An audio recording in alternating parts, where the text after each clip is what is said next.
What is going on, everyone? Welcome to another very exciting episode right here on the MIgardener channel. In today's episode, we're out in the garden today. It's a little bit late, sun setting, but we had to wait for some rain to get out of the way first because my camera's not waterproof.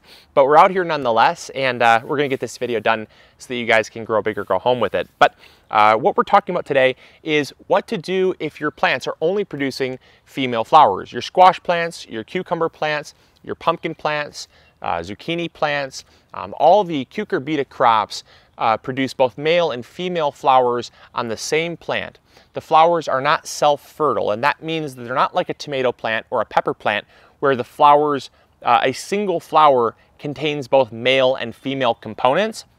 There's actually, the plant itself can set fruit. The plant is self-fertile, but the flowers are not self-fertile. The plant produces both male and female components on different parts of the plant. Different flowers contain different sex organs. And so a lot of times gardeners find that a squash plant will start to produce only male flowers. And obviously, if you only get male flowers, you're not going to get any fruit. This can be very concerning. On the flip side, they can also produce only female flowers and no male flowers, and that can be concerning. And so the first thing that I want to start off with is that there's never a reason to be concerned in the garden. Everything typically has a fix, and there's no need to pull out your plants. There's no need to, panic and get stressed. Your garden is very young. It's just starting out. If this problem was, say, 3 or 4 months down the road and, the gardening season was in full swing and these plants were 3 feet wide, that might be a different cause for concern, and we will also talk about that in this episode. But if your plants are young and they're just starting out, the first reason why your plants are typically producing only one type of flower is because they're just kind of growing into maturity. They haven't yet had enough time to produce both male and female flowers. And certain plants, you might get lucky and you might get a plant that produces both male and female flowers right off the bat. And that's great, that's fantastic. But even in my experience, I would say about 75% of the time, the first month or two, the plants will either produce all males or all females. And all the flowers that form or all the fruits that form will both fall off in both cases because there's not enough flowers in the area. Other squash plants or other cucumber plants, other pumpkin plants, they're not flowering. There's not enough flowers for them to cross-pollinate and fix the problem, so they generally will fall off. So if I lose all my fruits within the first month, hey, I've lost all my fruits within the first month, and that's fine. And that happens about 75% of the time. But am I concerned? No, because I realize that this is a temporary problem and it will fix itself. Now, if you have, you've waited 1 or 2 months, your plants are still only producing male and female flowers, what could be the cause? The first reason is because of stress.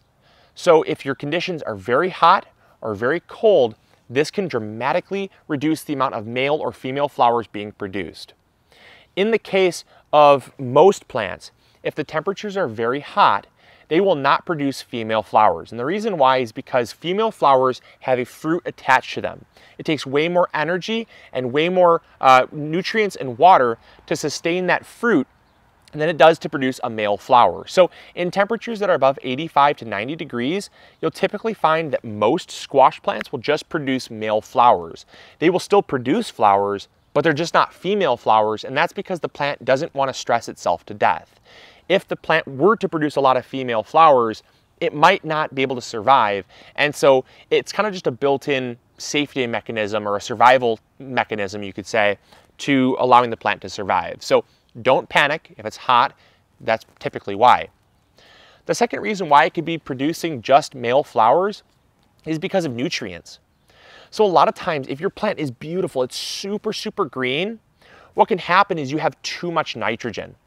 You see, the plant's natural intended purpose is to reproduce. Its biological goal and objective is to produce offspring, and the offspring are formed in seeds found in fruit. And if the plant is very healthy, it basically says to itself, why would I need to reproduce?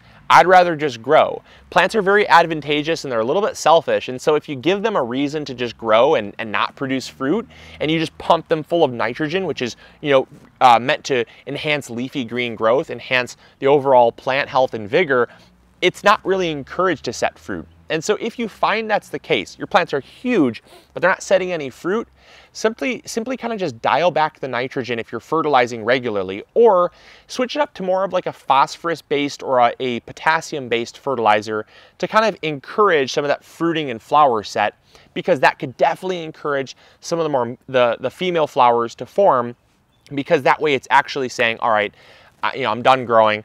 I'm ready to carry on my genetic material in the form of fruits. I'm going to start setting fruits. And you see this not just with squash, but you also see this with things like beans. I mean, see what happens when you only pump nitrogen into a bean plant. It's going to be giant and you're going to get very little fruits. I mean, look at what happens when you fertilize, any plant. Tomatoes, peppers, no exception. Give them just nitrogen, they're going to be tons of green growth, but very little fruit. So it's not only exclusive to just squash plants, but nitrogen can definitely play a big role into why you're not getting any fruit. Quick little pee break. Not that kind of pee, don't be weird. Another reason why your plants might only be producing male flowers is because they're too dry. Like we talked about, when the weather's too hot and the plants are trying to conserve energy, if your plants are too dry, the same exact thing is going to happen. They're kind of going to shut down because it takes so much water to produce a fruit, but not as much water to produce male flowers. And you see, a plant, no matter what, its goal is to produce some type of reproductive organ. And so the plant itself, it's going to produce male flowers because it's going to say, okay, just because I can't produce a female flower doesn't mean that there's not another female flower that needs to be pollinated in the area.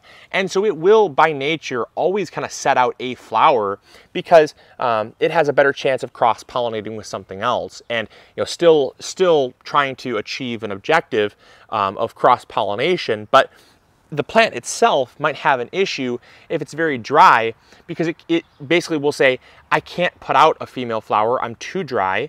I'm not able to really sacrifice that, and I don't want to risk dying, so I'm not going to produce a female fruit. And so it just won't. And so make sure that you're watering on a consistent basis. Plants that take up lots of water, plants like tomatoes, zucchinis, pumpkins, your big fruiting plants.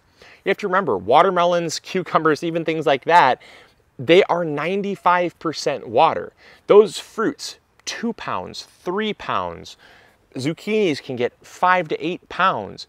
Those fruits are massive, and that weight is about 95% water weight. So you need to make sure that you're giving your plants lots of water, because that water doesn't just come from thin air. It doesn't just come from nowhere. It either has to come in the form of rain or you watering, so that that plant can actually produce fruit.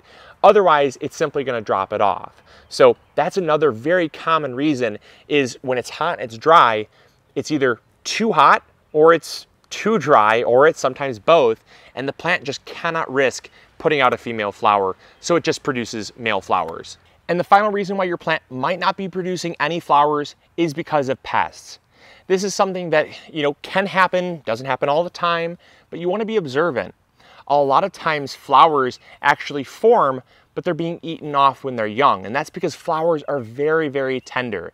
Things like slugs and snails, even other insects as well, can munch away those flowers. I've seen rabbits eat flowers. I've seen deer eat flowers. They're very nutritious. They're also very tender, and so it's kind of a soft target for pests. And so a lot of people think that their plants just aren't producing flowers, but in fact they're being eaten. And so you need to be out there in your garden, observing your garden, and seeing, okay, so there was a flower there one day, there's not one now.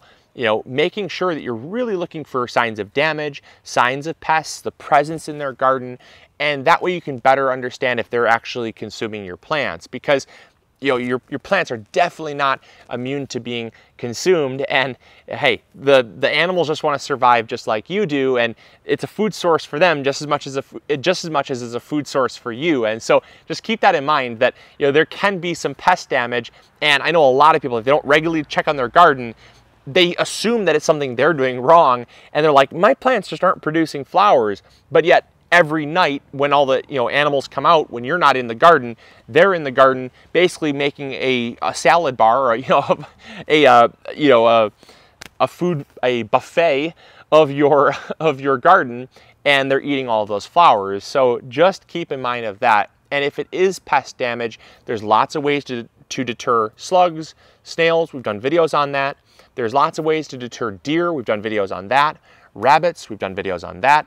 There's lots of ways to deter those pests, and you can certainly address that. But it's usually, more often than not, it's too early in the season, it's too hot or too cold, and they just don't want to risk putting out fruit because they don't want to die, or it's just too dry.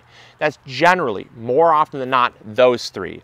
Nutrients like nitrogen is typically it's pretty common, but it's still fairly uncommon.